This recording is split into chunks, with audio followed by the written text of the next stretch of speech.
and I'm going to ask you all to do something a little bit strange. Could everyone in the room please shut your eyes? I want you to imagine that you've left Earth and you've gone to a different planet. This planet can be anything you want it to be. Sunny, cold, bleak, vibrant, full of wonder and amazement. Just remember, it's not Earth. Everything is a little different. It's different in the way people talk to each other, the way they communicate, and the way they learn. No one else seems to feel this way. You're a circle, and everyone else is a square. Everyone around you seems to be the same, and intuitively knows what to do, how to act, and seemingly just how to be.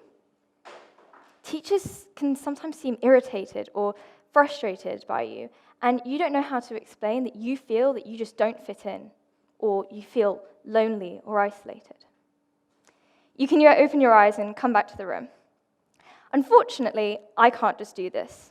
This is how I feel. This is me. I'm Lily, and I'm neurodivergent. The square peg in a round hole, so please be sensitive. I'm going to ask you to do something, again, a bit strange. Could you please count from 1 to 7 in your rows?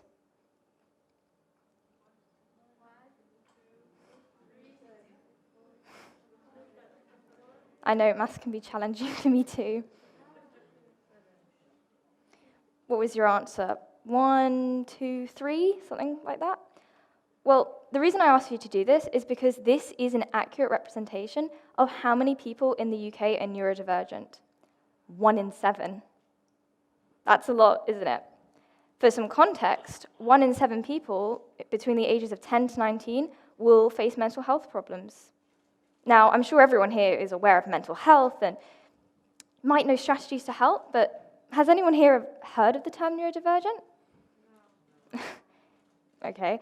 I'm assuming because you haven't heard of it, you wouldn't know any strategies to help me and the 1 in 7 others. Well, neurodivergence is an umbrella term, referring to anyone whose brain is considered a general anomaly to the general population, who are considered to be the neurotypical. However, we are considered to be the atypical. Anyone who has dyslexia, dyspraxia, dyscalculia, autism, or even ADHD, just to name a few, are considered neurodivergent. The reason you might not have heard of this term is because it is so complex. Back on those planets you imagined, you were the neurodivergent. Everyone else was neurotypical. And the reason society was the way it was is because the person, or majority at the time of its founding, had made it so. This is exactly the same as Earth. The world was made for the neurotypical. It's actually really interesting to think how, if someone had ADHD had set up society, how it could look today. Would we be more aware of cognitive load or fidget toys? It's also important to think about this because someone with ADHD could really thrive if society had the right concessions in place for them. Because there are concessions in place for a neurotypical person in work, school, society generally. Unfortunately, these are seen as the basic requirements.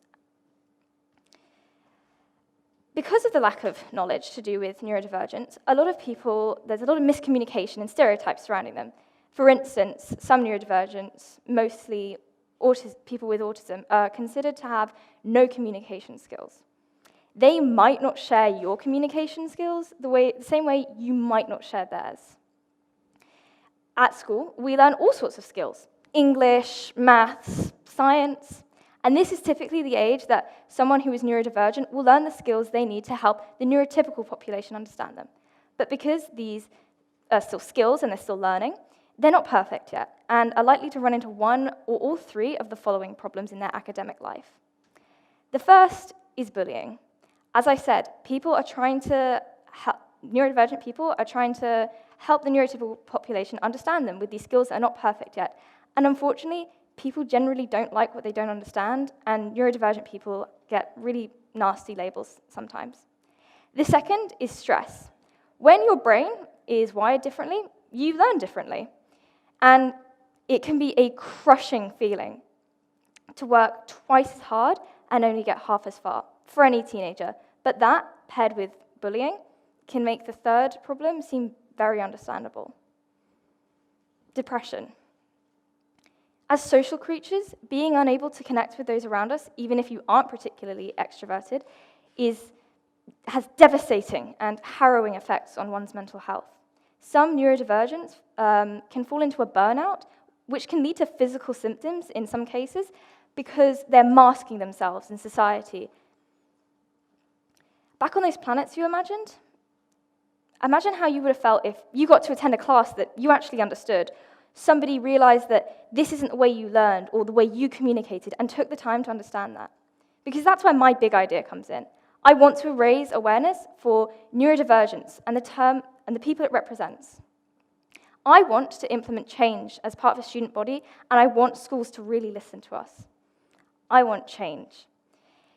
For instance, if you're hanging out with some friends, maybe offer a quieter, more private location, because for some neurodivergent people, bright lights and loud noises and crowds can be slightly overstimulating and quite tiring, so they might not be able to perform socially the best. If you work or run a school, maybe think about including private, low-lit, quiet areas that people can visit between classes to recharge and continue with their day. I'm really happy to announce that at my school, we are bridging the gap between neurodivergence and neurotypical. We're having a coaching session that I've put in place, which will start next year, which will allow people to really focus on their strengths, neurodivergent or neurotypical, and focus on their weaknesses that accompany both neurodivergent and neurotypical. I know that once other schools see what a success this is, they will begin to implement changes of their own. And thank you for listening.